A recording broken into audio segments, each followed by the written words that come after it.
estar ahí colaborando con los tiempos. Y luego de eso abrimos una mesa de comentarios, preguntas con los que están presentes. Si les parece más, empecemos contigo, Ana, para hacer la presentación y ver cómo vamos a empezar. Muchas gracias.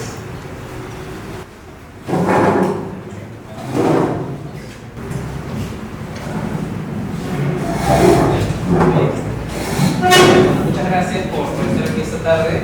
Este trabajo, bueno, Jennifer es la autora líder de este trabajo, Jennifer López, y es asistente de investigación en GRADE, y esos trabajos en conjunto con Jerry Berman, Santiago Cueto, Marta Favara y quien les habla. Y es parte de un proyecto un poquito más grande que está financiado por el Instituto Nacional de Salud de Estados Unidos, que tiene que ver en general un poquito mejorar nuestra comprensión sobre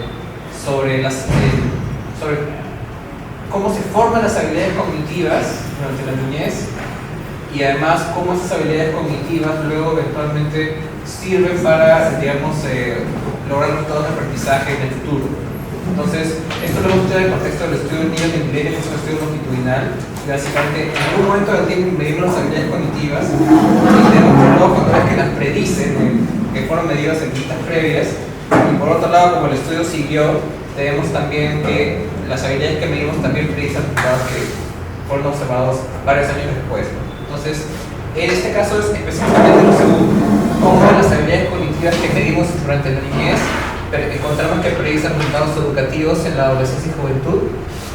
Estos resultados, bueno, voy a hacer quizás especial mención a Perú, pero sí es importante que hemos hecho este estudio del Perú y Etiopía, porque es un poquito ayuda a estar un poco más seguros de los resultados, ¿no? El hecho de que encontremos patrones similares en ambos países o no, puede un poquito ayudar a estar un poquito más seguros de que todo es consistente o no. Entonces, si me dejo la siguiente. Bueno, aquí hay bastante texto, pero básicamente contarles que en el contexto del CIEP, quizás algunas cosas que dicen aquí son un poco obvias sobre la importancia de la educación para el desarrollo de las personas, ¿no? Pero lo que sí quiero decir en esta introducción es que sí sabemos que hay ciertas habilidades cognitivas que son necesarias para que los niños puedan almacenar y analizar la información, digamos, que ellos van recibiendo a lo largo de su educación formal. Ejemplos de esas habilidades son la memoria de trabajo y el control inhibitorio, que las voy a definir con más precisión a lo largo de la presentación porque son cosas que medimos en este estudio. Pero esta evidencia proviene sobre todo de países desarrollados. Para los países desarrollados hay muy poca evidencia del rol de las habilidades cognitivas en los aprendizajes, y esto en parte se debe a que esas habilidades son difíciles de medir, ¿no? O sea, sí, probablemente sí hay estudios con muestras pequeñas, pero cuando hicimos nuestra revisión de la literatura hay muy poca evidencia, digamos, con muestras grandes, no sé si decir representativas, pero al menos con suficiente variabilidad a nivel nacional en países en desarrollo. Hay muy poca de esta evidencia, y justamente por eso es que Niños del Milenio pensó en construir esta literatura, ¿no? Y específicamente en este estudio lo que hacemos, nos vamos a centrar en 4 habilidades cognitivas: la memoria, hay memoria de largo plazo, que es como le estamos llamando dentro del estudio, control inhibitorio, memoria de trabajo y aprendizaje implícito. Es un set de 4 habilidades cognitivas que medimos y que vamos a ver cómo, hasta qué punto estas habilidades predicen resultados futuros de aprendizajes y de resultados educativos, ¿no? También es importante mencionar que lo que es el control inhibitorio y memoria de trabajo son habilidades que también forman parte de lo que se denominan las funciones ejecutivas, ¿no? Que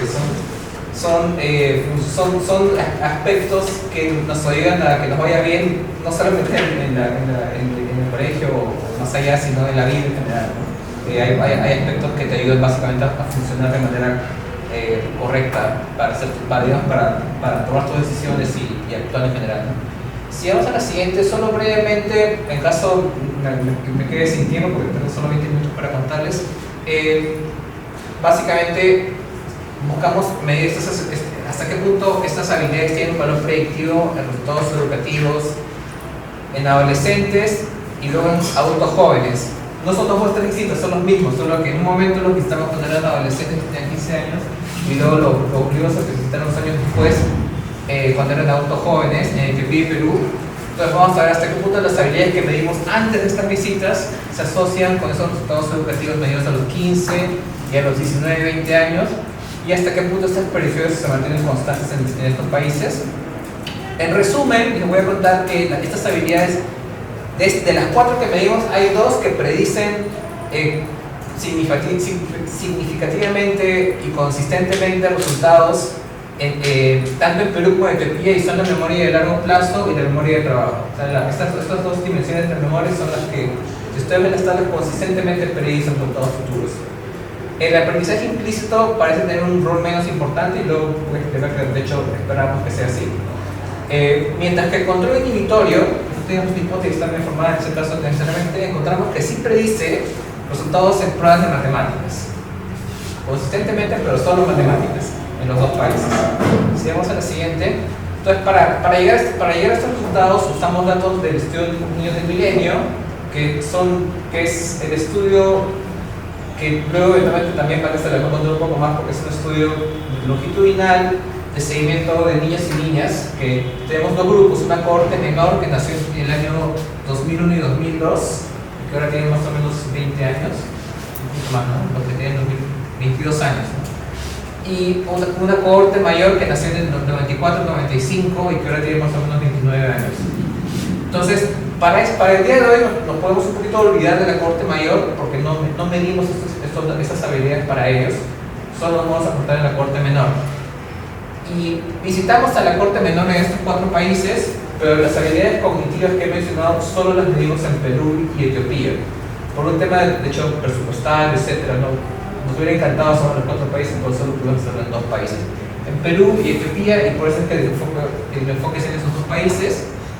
El estudio de niños del milenio tiene, y para esto creo que si paso a lo siguiente para verlo, creo que visualmente es más fácil. Esta es la cohorte menor, y el estudio niños del milenio ha hecho seguimiento a la cohorte menor en 5 visitas presenciales cuando tenían aproximadamente 1 año en el año 2002, luego cuando tenían 5 años, 8 años, 12 años, que fue en el 2013, y después la última visita presencial hasta ahora ha sido la ronda 5 del 2016, ¿no? Entonces, cuando yo hablo de las habilidades cognitivas que medimos, estas fueron medidas en la ronda 4 en el 2013, ¿sí? Se dieron las condiciones para medirlas en aquel entonces, podríamos haberlo medido antes, pero bueno, se dieron las condiciones para hacerlo recién en esa visita.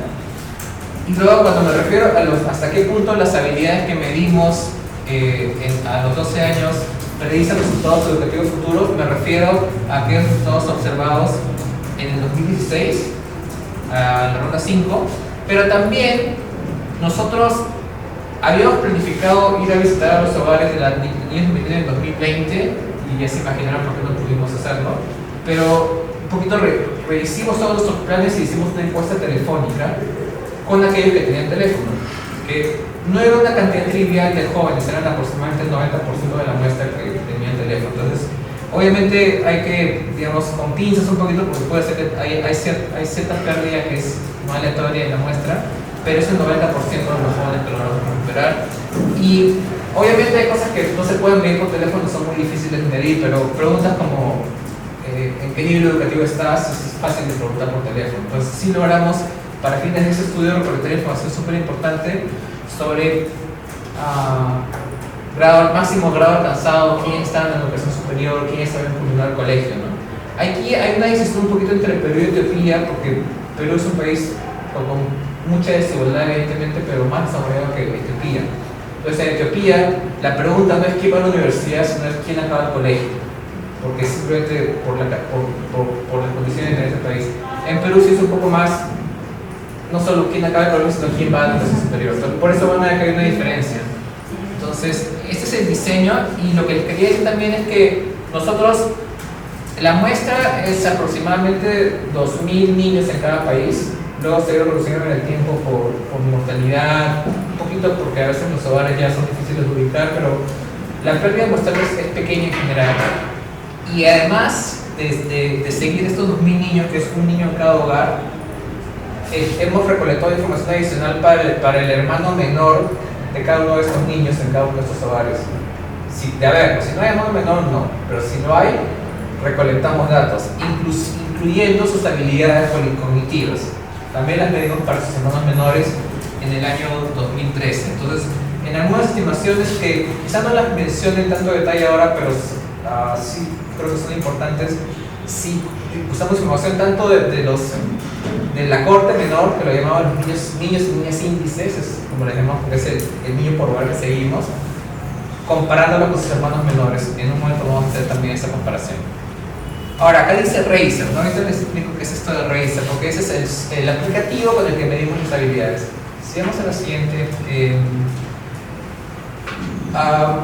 claro, un poquito la idea es, o sea, en niños primeros nosotros llevamos ya muchos años, gracias por ejemplo a la contribución de Santiago Cueto, quien ha estado diseñando las pruebas de aprendizajes. Hemos medido, por ejemplo, comprensión lectora, matemáticas, y también, bueno, no la hemos enseñado nosotros ni existía, pero la prueba Peabody para desarrollo de vocabulario.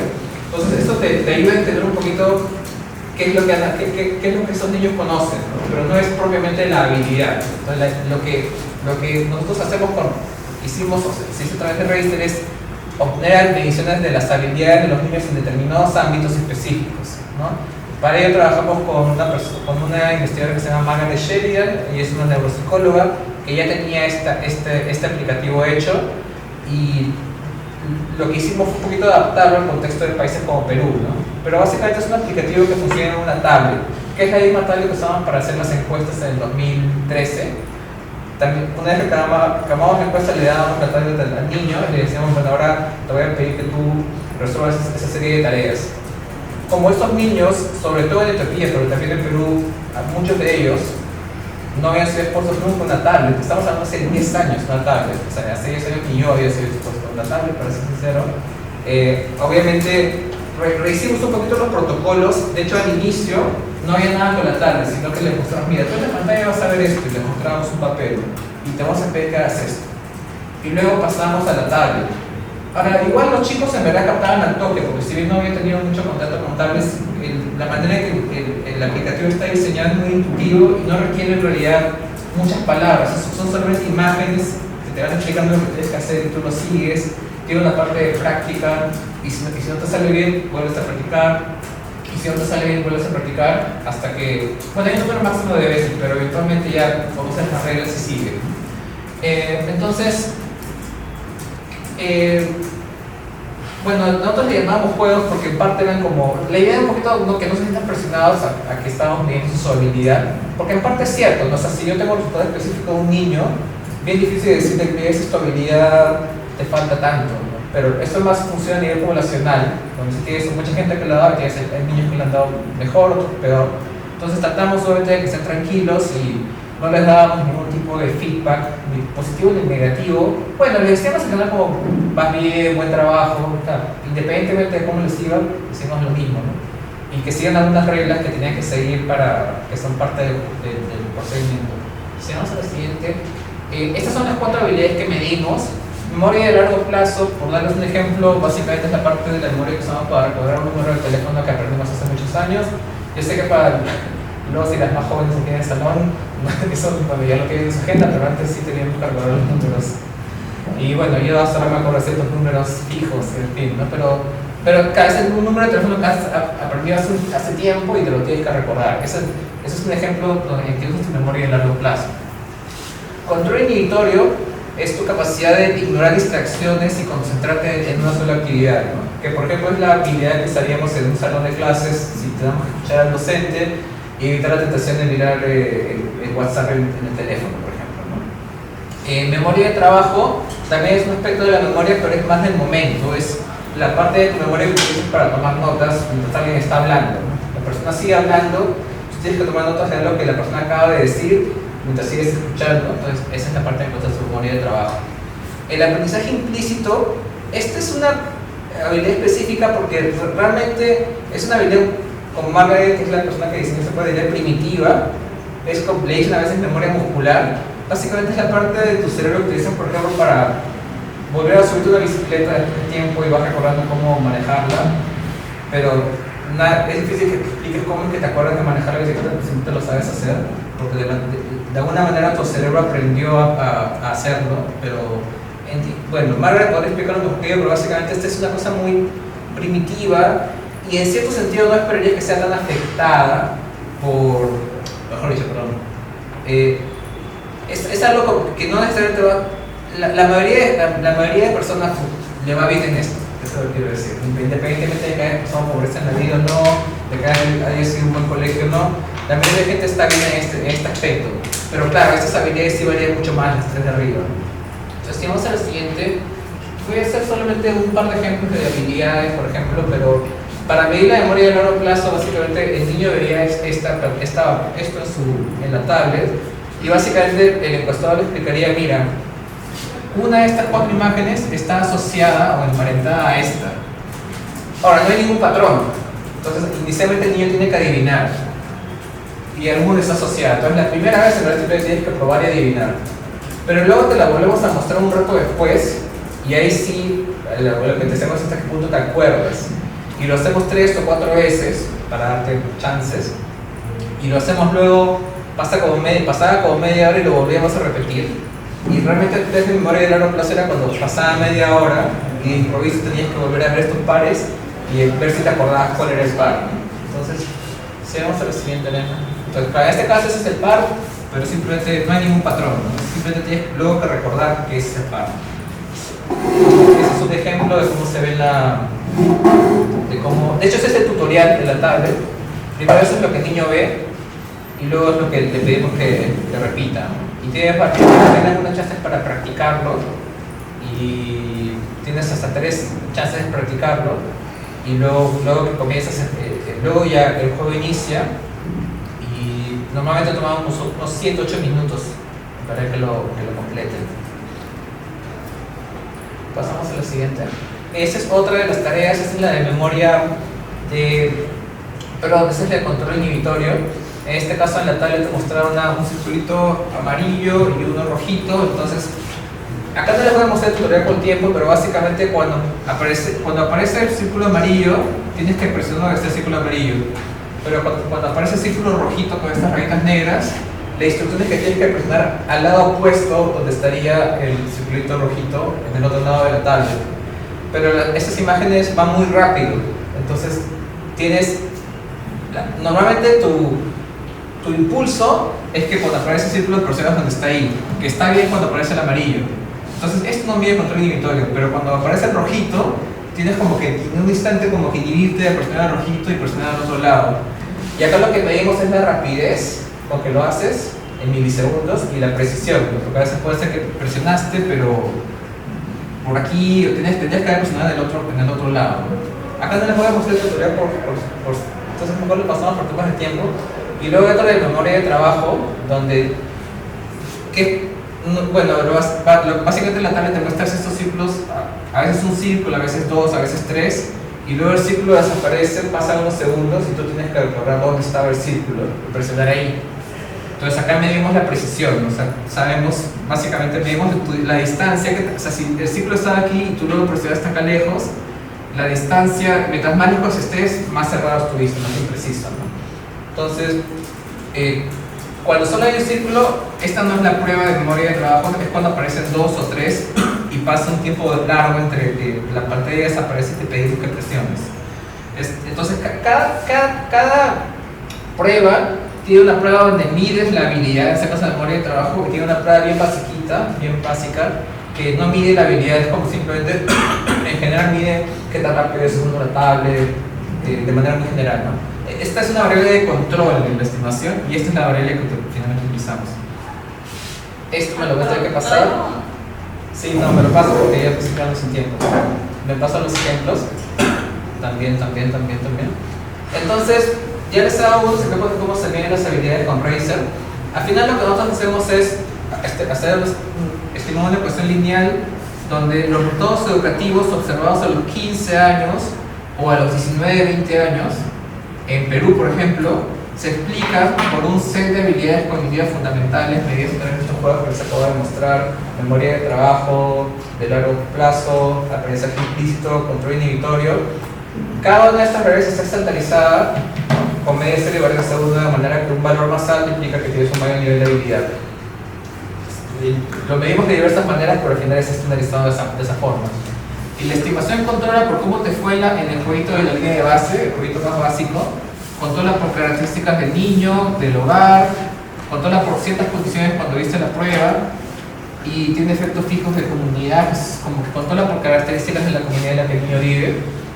Y eso ya no voy a dar tiempo de contarle mucho detalle, pero hay otras estimaciones donde también controlamos por características del hogar que son fijas en el tiempo, a través, comparando los resultados de hermanos. Ahí yo no creo que tenga mucho tiempo de llegar a eso, pero en todo caso tratamos de estar seguros que es una asociación robusta. Esto no es causalidad, pero hasta qué punto la asociación entre las habilidades cognitivas medidas a los 12 años explica resultados futuros a los 15, 19 o 20 años de una manera, digamos, robusta, ¿no?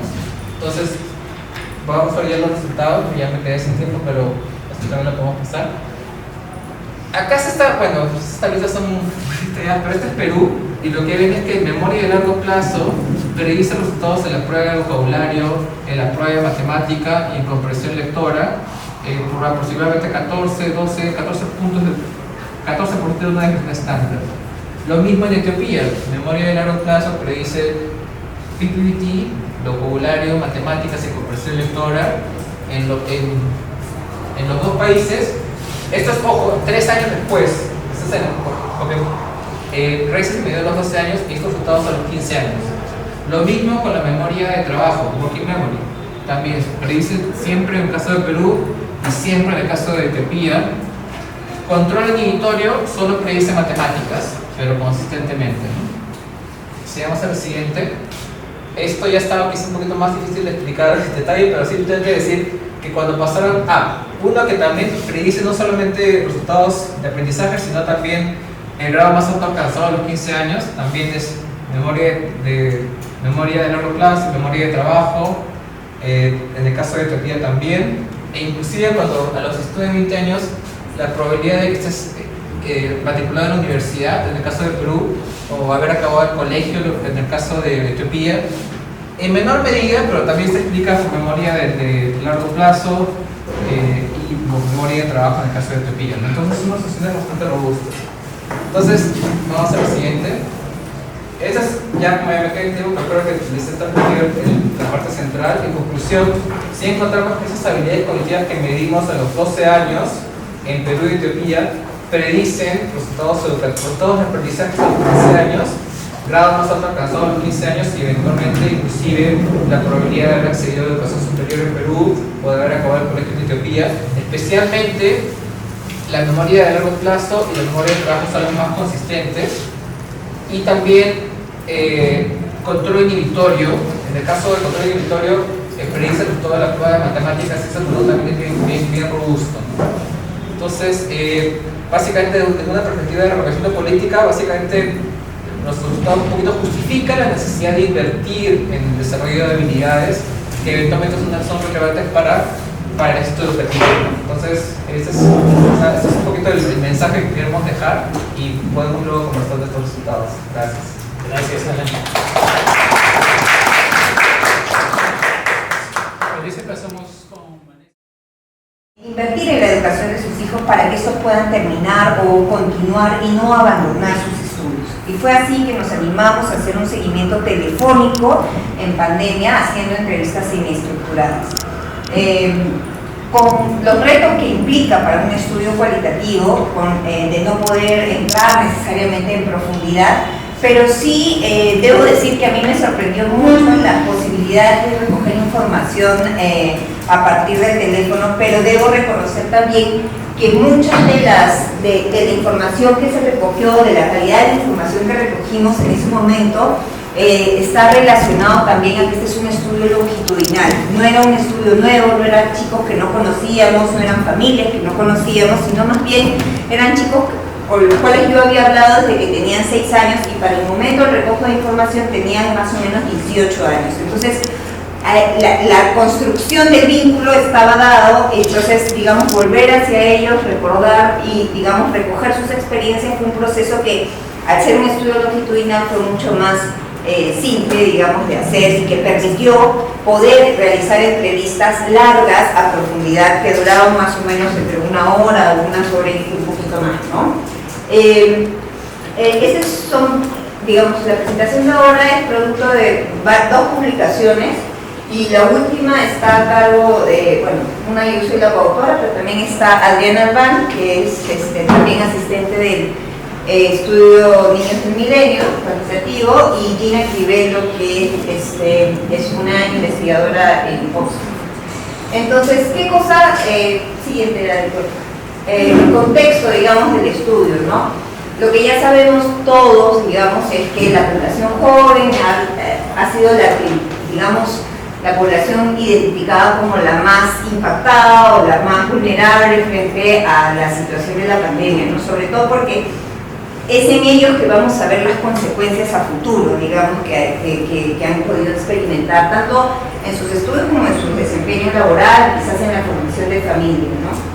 Una de las cosas que se hicieron en el estudio de Niños del Milenio no solo fue recoger información cualitativa, sino también se hicieron, como mencionó Alan Sánchez hace un ratito, encuestas telefónicas para ver también cómo estaban estos chicos en sus diferentes vidas, en los diferentes aspectos de sus vidas. Y uno de los resultados que se extrajo a partir de las encuestas con la muestra más grande de Niños del Milenio fue que más del 50% de los estudiantes encuestados percibió que recibían una formación de baja calidad, menor incluso a la que estaban recibiendo antes de pandemia. Y ese es un dato importante porque ese es un dato que un poco reforzamos con los resultados que obtuvimos a partir de 2 años de recojo de información cualitativa de entrevistas en el 2020 y en el 2021. Siguiente. Entonces, ¿qué preguntas nos hicimos? No se preocupen, yo tengo que La primera pregunta que nos hicimos es ¿qué barreras para el acceso y continuidad educativa habían enfrentado los jóvenes y las jóvenes de escasos recursos en entornos rurales y urbanos, tanto en el 2020 como en el 2021? También nos preguntábamos cuál era el rol que estaba cumpliendo el Estado, pero también las familias en la definición de las trayectorias educativas, porque no entendemos trayectorias como solamente el hecho de empezar y concluir, sino lo que hace que una trayectoria se dé, o sea, los factores que la acompañan, que pueden ser los factores dentro de la institución educativa, pero también los factores comunitarios o los factores familiares que están interviniendo ahí, ¿no? Y la última pregunta era cuáles estaban siendo las consecuencias que podíamos percibir o entender sobre el bienestar emocional de los y las jóvenes, ¿no? Entonces, bueno, esto es la data que nosotros ya veníamos recogiendo y como les he dicho, nosotros en el estudio cualitativo habíamos recogido información de estos jóvenes y por lo tanto ya sabíamos cómo venían sus trayectorias educativas. Nosotros en el estudio cualitativo, aunque también seguimos a la Corte Menor y la Corte Mayor, para este estudio específico que hicimos en pandemia nos concentramos solo en la Corte Menor porque era la Corte que estaba todavía estudiando y queríamos ver cuál era el impacto de la pandemia en sus estudios para aquellos que habían logrado hacer el tránsito hacia la educación superior, pero también para aquellos que no necesariamente lo habían logrado, porque todos a los que habíamos entrevistado durante su infancia y adolescencia nos decían que tenían aspiraciones altas de continuar sus estudios, ¿no? Siguiente, por favor. Entonces, el estudio recoge información de 4 sites, de 4 zonas, de Rioja, Villa María del Triunfo, Andahuaylas y Juliaca, y en total en la Corte Menor en el estudio cualitativo durante estos 20 años hemos venido siguiendo más o menos a 24 chicos y chicas. En pandemia logramos ubicar por teléfono a 21 en los años, en el 2020 y el 2021. Les hicimos un seguimiento en ambos años, ¿no? Siguiente. Entonces, ¿qué encontramos?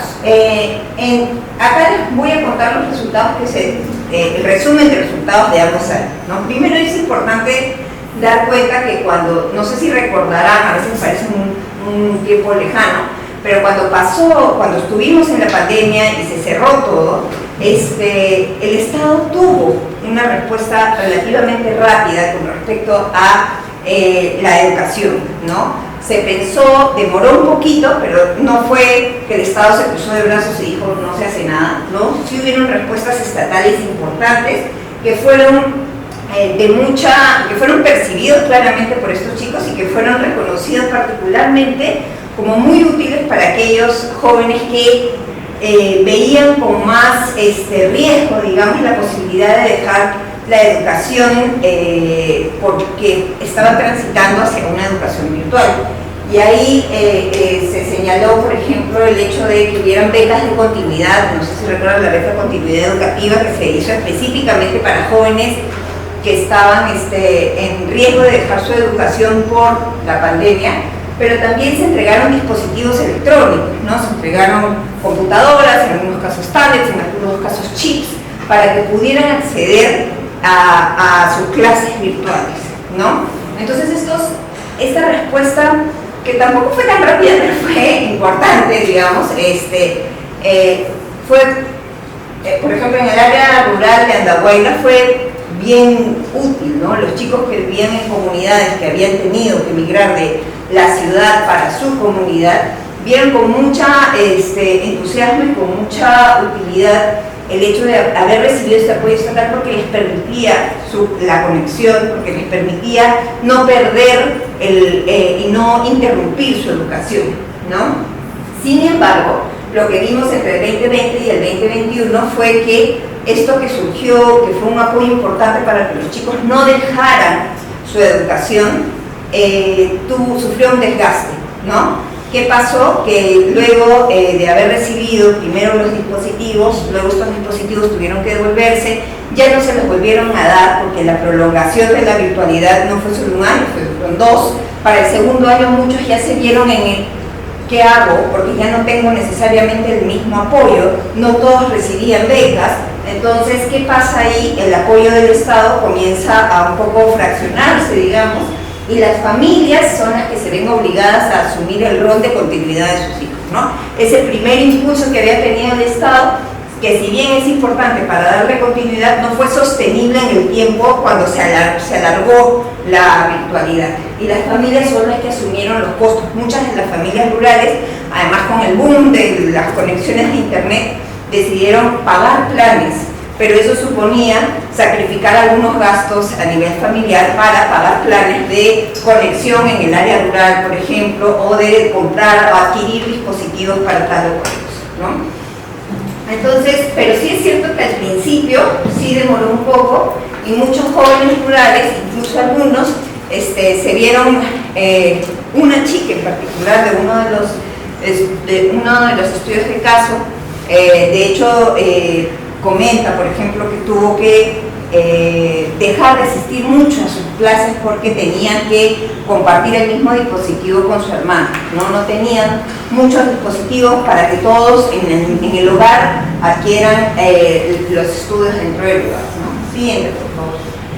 En el 2020, la adaptación a la virtualidad de las instituciones educativas en educación superior no fue homogénea. Las universidades públicas demoraron mucho más en empezar las clases virtuales, incluso algunas empezaban y luego paraban, y luego volvían a empezar, y luego seguían, y luego volvían a empezar, y así al final pasó el 2020 y los chicos mismos se encontraron con ciertos sentimientos de frustración de no saber si ya habían empezado o no el ciclo, porque empezaban y volvían y los retrocedían, digamos, ¿no? Porque no se daban las condiciones, las universidades no necesariamente contaban con esa plataforma, ¿no? Pero, aunque demoraron, igual hacia finales del 2020, la mayoría había ya logrado empezar sus clases virtuales, ¿no?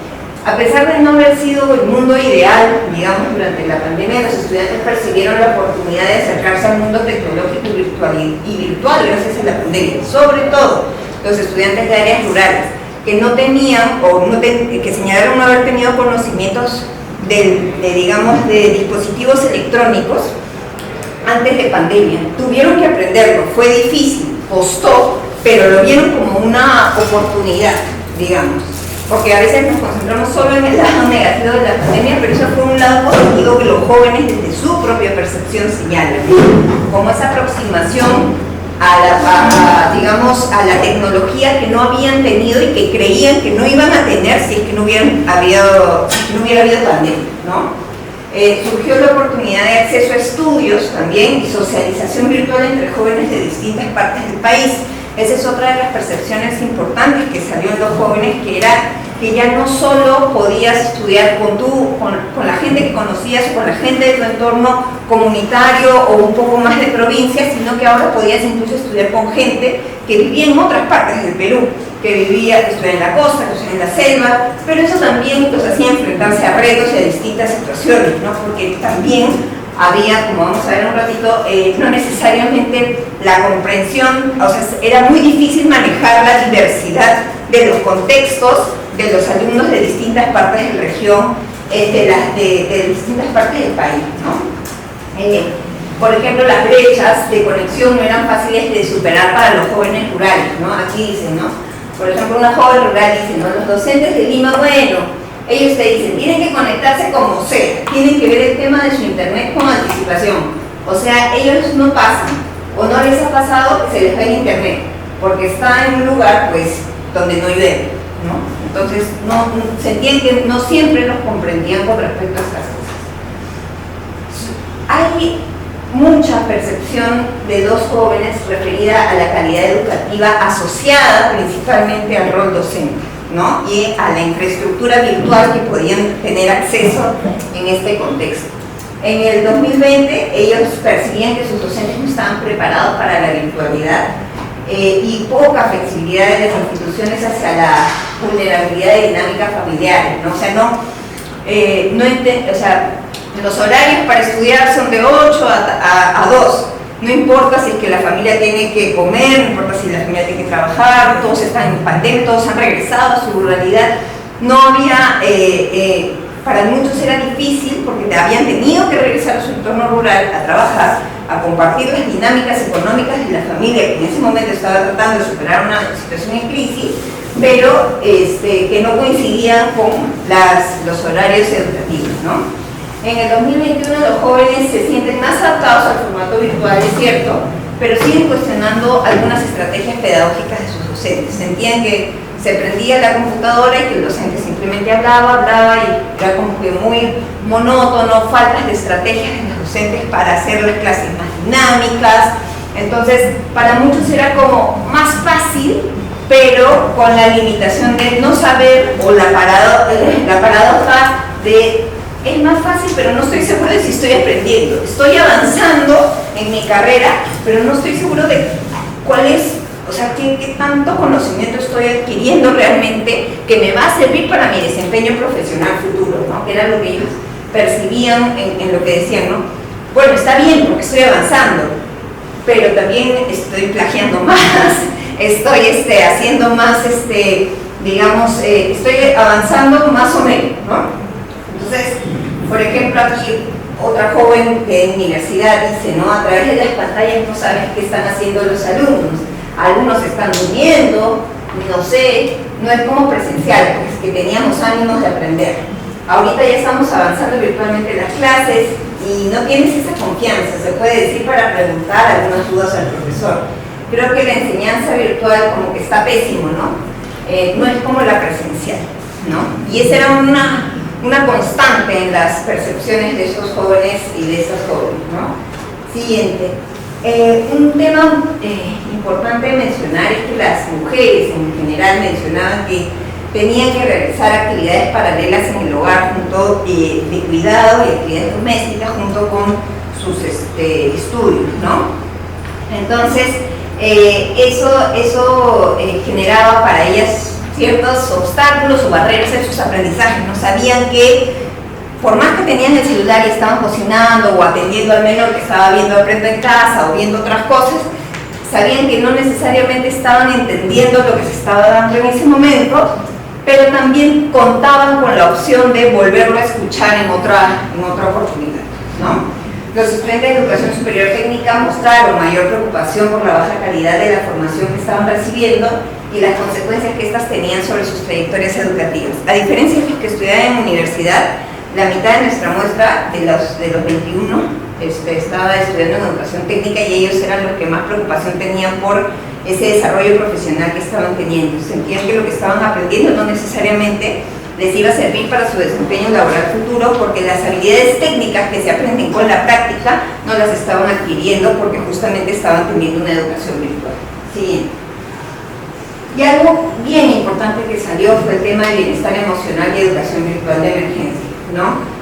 Muchos, especialmente las mujeres, fueron muy abiertas en mencionar que sentían mucha ansiedad, estrés y soledad asociado a la cantidad de tiempo que pasaban solos frente al ordenador, a la cantidad de tiempo que pasaban conectados y sin poder socializar con otras personas, ¿no?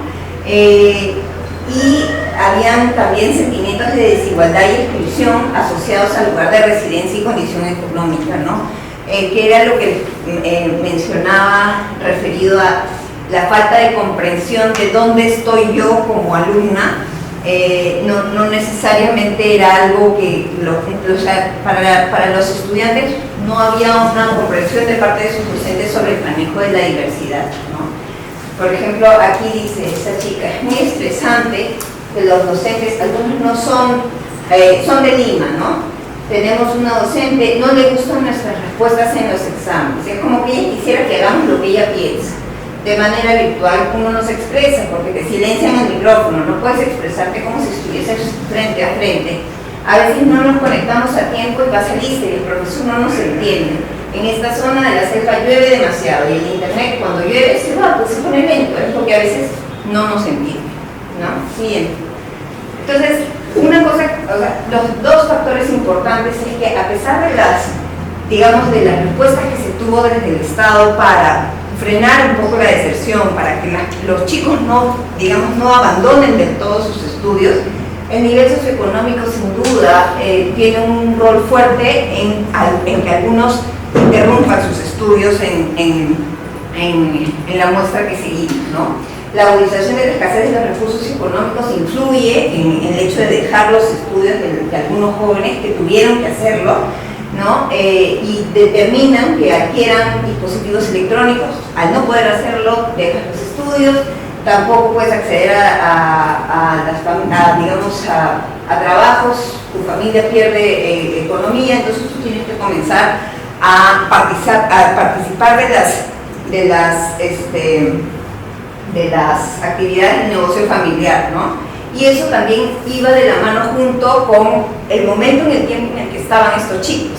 Son chicos que estaban entrando ya a la vida adulta y como adultos y como tal en su línea de tiempo se les ubica también como parte importante que necesita aportar en la economía familiar. Entonces ellos también sentían esa responsabilidad. Yo voy a terminar. En ese escenario, la percepción de una baja calidad cobró importancia para la decisión de abandono o de interrupción, ¿no? Los chicos percibían que sus familias no podían perder el tiempo, ni podían seguir invirtiendo en educación y por lo tanto ponen una pausa. Algunos con la intención de volver pronto, que no sabemos, bueno, estamos recogiendo información para ver quiénes volvieron y quiénes no. Siguiente. Y una cosa más que también es cierto es que no todos los que seguimos estudiaban. Hubieron quienes no pudieron estudiar, 8 no pudieron estudiar, 3 habían intentado hacer la transición, pero antes de pandemia incluso ya habían desertado de la educación superior con la esperanza de volver. Pero ¿qué pasó cuando vino el COVID? A todos los que tenían planes y aspiraciones de ingresar a la educación superior, gastaron los ahorros que tenían en ese momento, que estaban guardando para supuestamente invertirlos en su educación superior para justamente colaborar con la economía familiar, ¿no? Sí. Bueno, a ver, esto sí no me acuerdo tanto. A ver, entonces, lo que tenemos es que los esfuerzos realizados tanto por el Estado como por la familia para garantizar la permanencia educativa fueron importantes, pero insuficientes. O sea, cuando se alarga la pandemia, el peso de la economía se hace más fuerte y el Estado también tiene sus límites, sus primeras respuestas no se pueden sostener mucho en el tiempo y ya se intervienen en las trayectorias de estos chicos, ¿no? Hay una mayor desventaja percibida por las mujeres, principalmente asociado al cuidado y roles de espacio doméstico, y eso va en detrimento de su rendimiento y afecta con fuerza su bienestar. Y la continuidad de la educación virtual después de 2 años iniciada por la pandemia ya tendría un efecto negativo en la percepción de la calidad que los mismos jóvenes señalan, ¿no? Sienten que que la educación que están recibiendo no necesariamente es suficiente. ¿Están avanzando en su trayectoria? Sí, pero que la calidad que reciben no necesariamente es la óptima, ¿no? Y este es un escenario preocupante porque las medidas educativas para enfrentar la emergencia sanitaria podrían estar truncando definitivamente las trayectorias de algunos de estos jóvenes, ¿no? Que hay que evaluar un poco y ver en el tiempo cómo les ha ido, ¿no? Pero como les decía también, es cierto que hay que evaluar las posibilidades que se abrieron, ¿no? Tener un mayor dominio tecnológico es importante para su desarrollo profesional, y eso fue importante. Se tiene la posibilidad de acceder a realizar cursos y a conocer personas fuera de su entorno, que no pasaba para muchos, para jóvenes rurales eso implicaba una migración y una inversión fuerte que ahora con la virtualidad no necesariamente se tenía que hacer, y hay un poco más de apertura hacia temas de salud mental y bienestar emocional que antes no habíamos percibido, ¿no? Y eso es. Muchas gracias.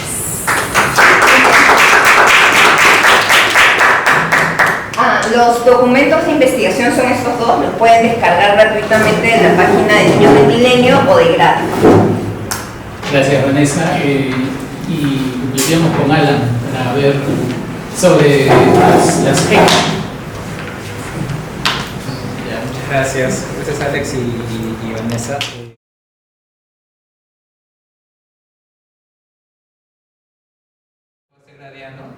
Y bueno, al final estaba en la Universidad de Connecticut y nada, quería compartir que esto está en inglés, pero lo puedo traducir, algunas memorias que dejaron sus estudiantes. Cogí dos, en verdad hay un montón en su página, ¿no? Pero Jorge me enseñó cómo ver mi trabajo, me dijo que en mi segundo año de doctorado siempre debes trabajar en aquellas cosas que te hacen despertarte en la mañana y estar excitado, emocionado de comenzar el día. Siempre tuve eso en mi mente mientras progresé en mi carrera. Jorge trajo sabiduría y bueno, diversión en igual medida en sus colaboraciones con los colegas en la Escuela de Estudios de Desarrollo que a inicios del año 2000, Leon Robbins. Sí, en verdad todo lo recordaba con mucha alegría porque era un tipo muy divertido y le interesaba mucho este paper en realidad este paper en cierto sentido lo comenzó Jorge y nosotros luego lo complementamos y bueno, estamos justo en el proceso de buscar publicarlo y él estaba hasta hace poco inclusive conversando con nosotros sobre este trabajo, así que vamos a publicarlo en su nombre. Vamos a hacer una breve introducción del tema. Siguiente. Claro, el punto en este estudio es cómo podemos mejorar la educación pública. Y en el caso específico de Perú, a través de la reforma educativa de jornada escolar completa. Pero de manera más general, si uno revisa la literatura a nivel internacional, hay distintas maneras en que se sugiere que se puede mejorar la educación pública. Uno es a través de las escuelas privadas, evidentemente. Otro es, por ejemplo, a través del uso de vouchers, que inclusive recientemente un congresista en Perú ha mencionado como una posibilidad. Que varias instituciones tienen sus pros y contras, pero ninguno es totalmente convincente en términos de sus posibles efectos. Hay otras estrategias como de agrupar a los alumnos según niveles de habilidad, etcétera, etcétera, pero evidentemente, ¿qué tal si básicamente en lugar de todo eso le dedicamos más recursos a las escuelas públicas? Entonces, la reforma educativa de jornada escolar completa que inició el gobierno peruano hace ya casi 10 años va por ese lado. Entonces, la pregunta es, jornada escolar completa tiene varias características. Una de ellas, la más importante, es que aumenta el número de horas de instrucción. La pregunta es si más tiempo en la escuela podría mejorar los resultados de aprendizajes. Hay varios países que están adoptando este modelo. Por un lado, uno podría pensar que sí, debería funcionar. ¿Por qué? Porque si tienes más horas en la escuela, más tiempo en la escuela, eso significa que los docentes tienen más tiempo para cubrir más temas, o profundizar en los temas, o probar nuevos enfoques pedagógicos, o proporcionar más apoyo a los estudiantes rezagados, en fin. Hay una serie de razones por las que podría ser efecto positivo, pero también te puedes imaginar otras razones por las que el efecto podría no ser positivo, o inclusive podría ser negativo. Una es que bueno, los economistas usamos usamos el término retornos marginales decrecientes cuando mucho de algo comienza a dejar de ser bueno. Por ejemplo, si son demasiadas horas puede que los chicos estén agotados, más si en el caso específico de jornada escolar completa no venía con un componente de alimentación, o sea, un programa de esfuerzo para los chicos que tenían que quedarse 2 horas más. Entonces, básicamente, el programa estaba muy débil, podría estar muy débiles para el final del día. Otro es que si la calidad de la enseñanza es baja, entonces, ¿de qué sirve que estemos horas en la escuela? Lo otro también es que en realidad puede que estos programas mejoren algo, pero luego se compense porque ciertos comportamientos cambian, ¿no? Ahora que tengo más horas en la escuela, estudio menos en casa, o mis papás le dedican menos tiempo a monitorear mi educación o ayudarme, o quizás yo paso más tiempo en la escuela, pero igual tengo mis compromisos de trabajo en la casa y acabo pues agobiado. Entonces, no es tan evidente que más horas en la escuela van a tener un impacto positivo. Ahora, en la literatura en general sí encuentra que estos impactos son positivos, con datos comparando múltiples países se encuentra que una hora adicional aumenta el rendimiento del estudiante del 6% de una educación estándar, pero el efecto es menor en países en desarrollo, de 2,5, que este efecto es mucho más pequeño, digamos. Hay otros estudios específicos para países específicos en América Latina. Los resultados no es que todos van en la misma dirección, y lo otro es que no siempre estos estudios son tan fáciles de hacer, porque cuando normalmente en un país se implementa este tipo de reformas es difícil encontrar un grupo de control ideal, digamos. Hay un tema de diseño metodológico que hace difícil responder si efectivamente estas escuelas a estos niños les está yendo mejor por el cambio en las horas o por algo más, que hace difícil que sean comparables estos grupos. Entonces nosotros ahí esperamos contribuir en ese sentido. En ese sentido, los objetivos de ese estudio son evaluar los efectos de extender la jornada escolar en Perú, específicamente de jornada escolar completa, que son 2 horas adicionales por día. En la parte que vamos a medir se refiere a 1000 colegios que pasaron a ser parte de jornada escolar completa en el año 2015. Han habido luego más colegios que se han integrado a esta reforma, pero no todos vamos a hacer estos 1000 por un tema más que nada metodológico. Esos son colegios públicos de nivel secundario a nivel nacional. Y en particular nosotros vamos a hacer, quizás ahora lo voy a mencionar brevemente, pero hay un tema específicamente metodológico que creemos que nos permite hacer una contribución a la literatura de estos temas, que hay una manera bastante limpia de medir el impacto de jornada escolar completa en Perú, a diferencia de lo que ha ocurrido en otros países.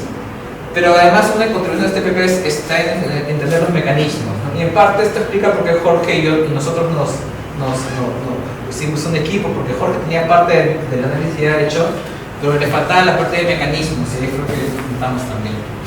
Entonces, para entrar más allá en materia, el caso de jornada escolar completa, muchos de ustedes probablemente ya lo conocen, es un programa que comenzó durante el gobierno de Ollanta Humala, solamente enfocado a nivel secundaria.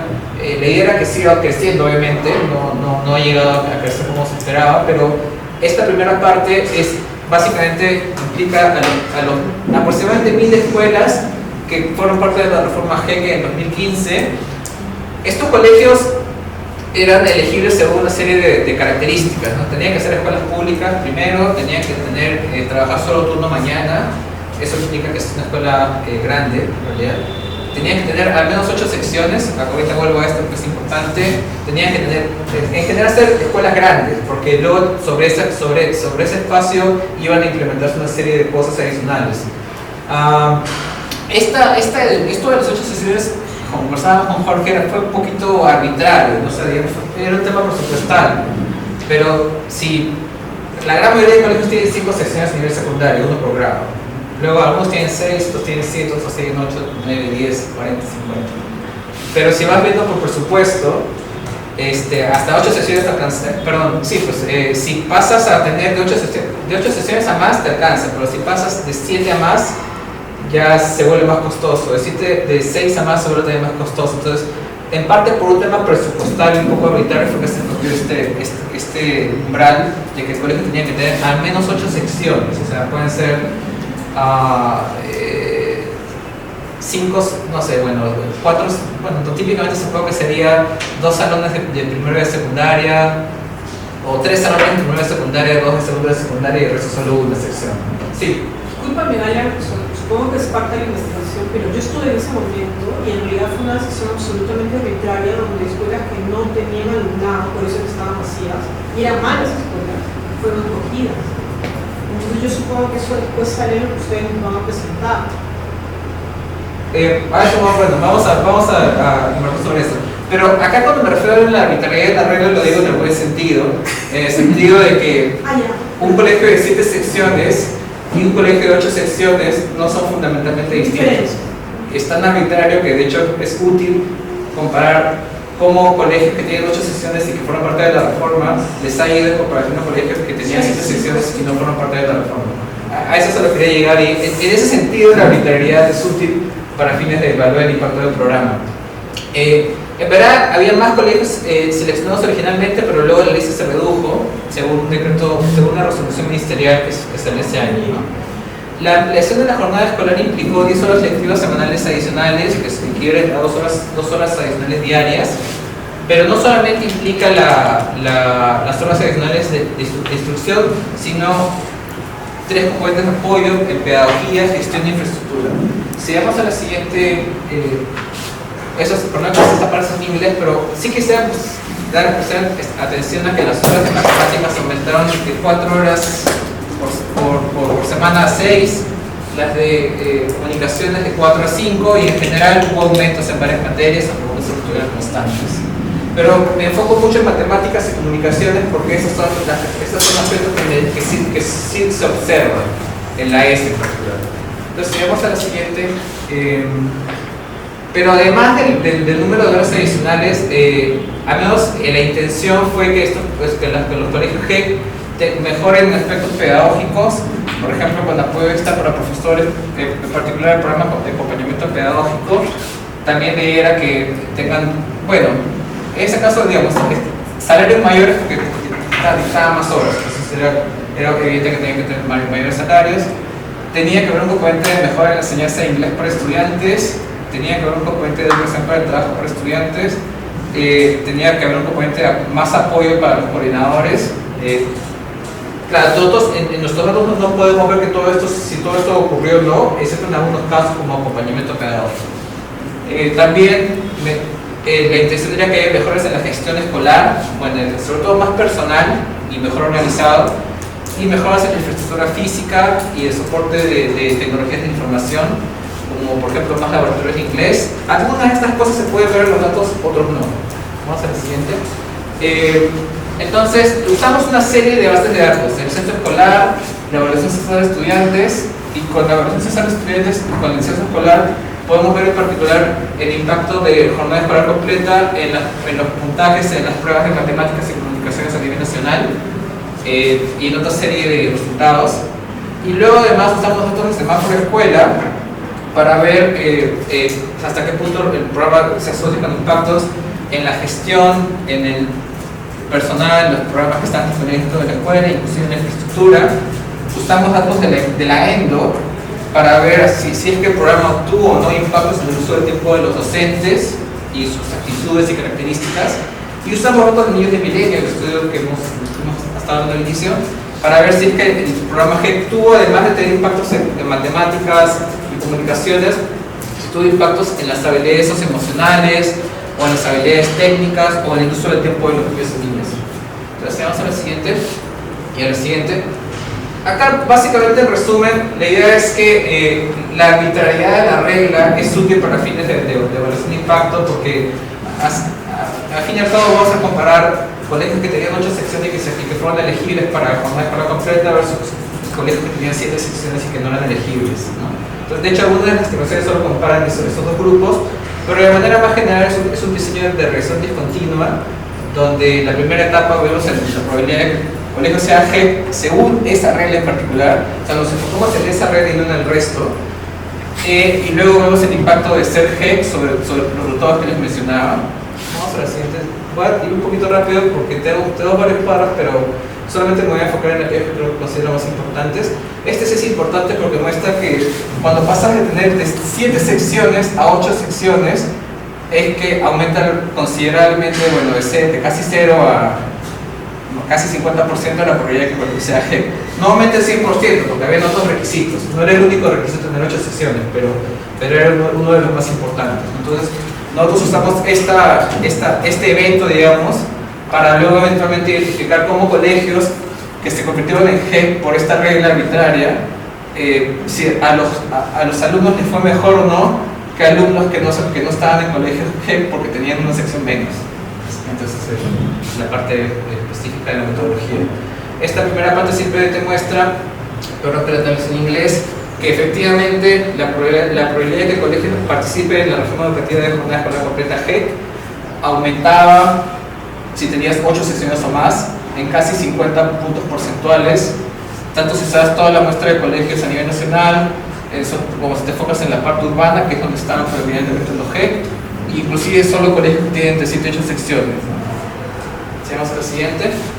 Esta parte simplemente voy a decir que la idea era que si bien la probabilidad de ser un colegio GEC aumenta de 0 a 50% entre cuando pasas a tener 7 8 secciones, casi ninguna otra característica del colegio varía cuando pasas de 7 8 secciones, lo cual es bueno para la evaluación.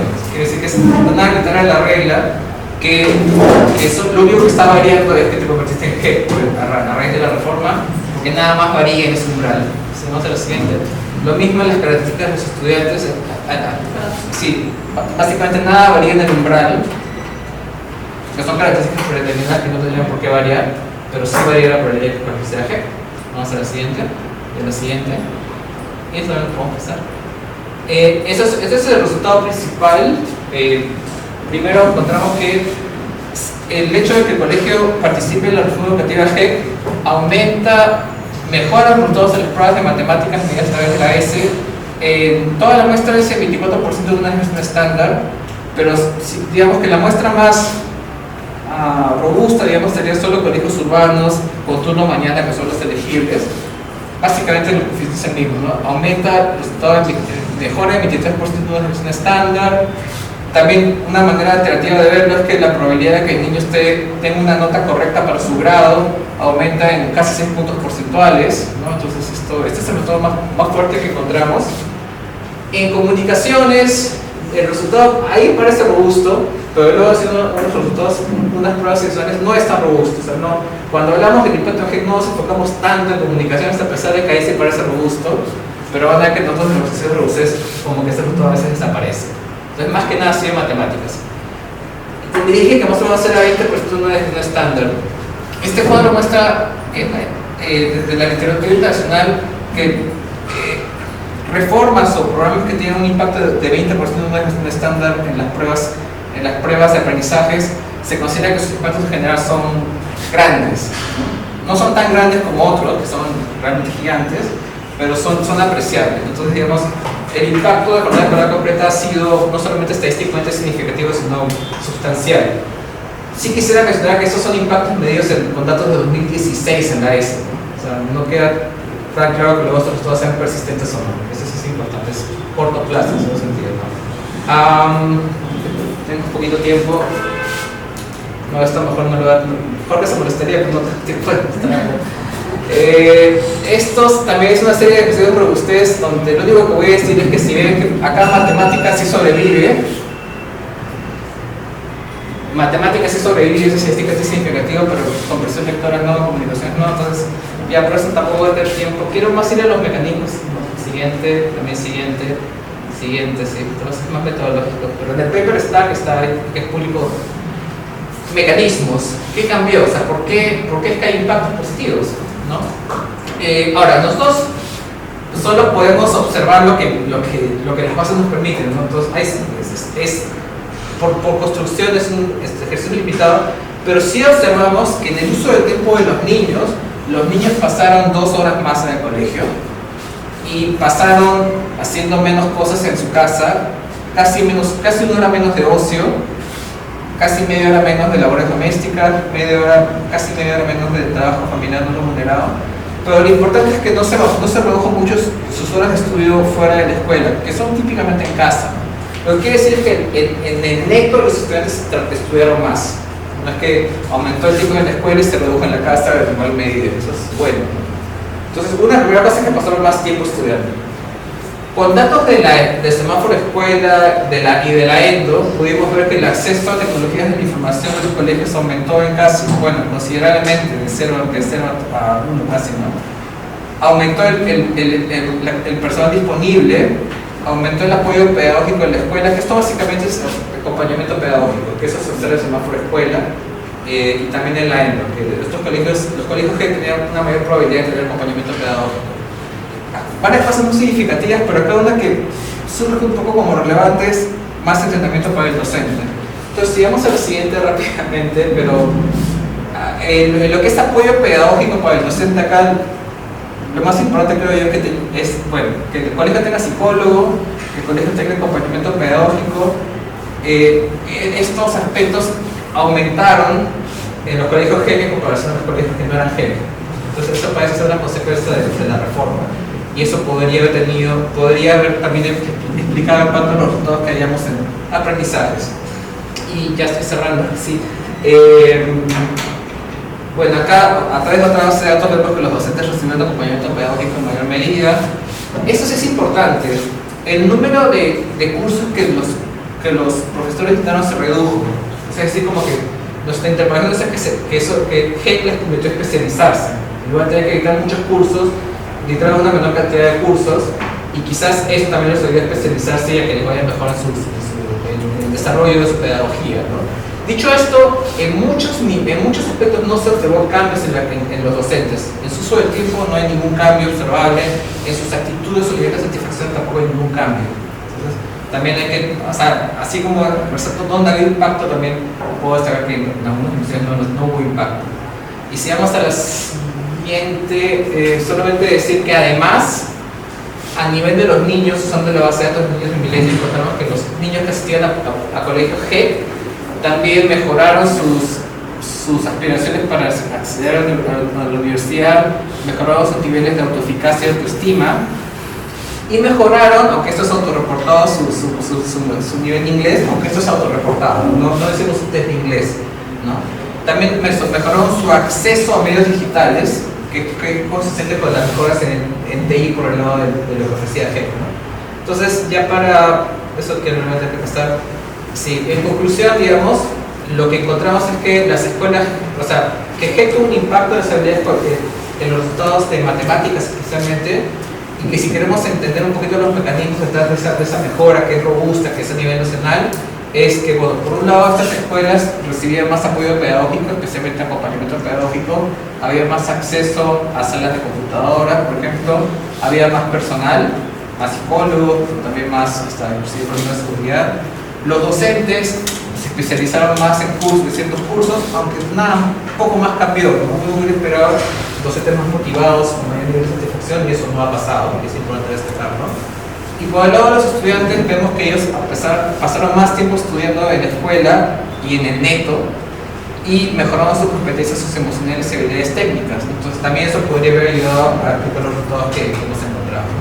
Por el lado de los padres no les mostró, pero hay un poco de evidencia de cambio, de que las actitudes de los padres han cambiado. Entonces ahí lo dejo, pero bueno, esto es básicamente el resultado que...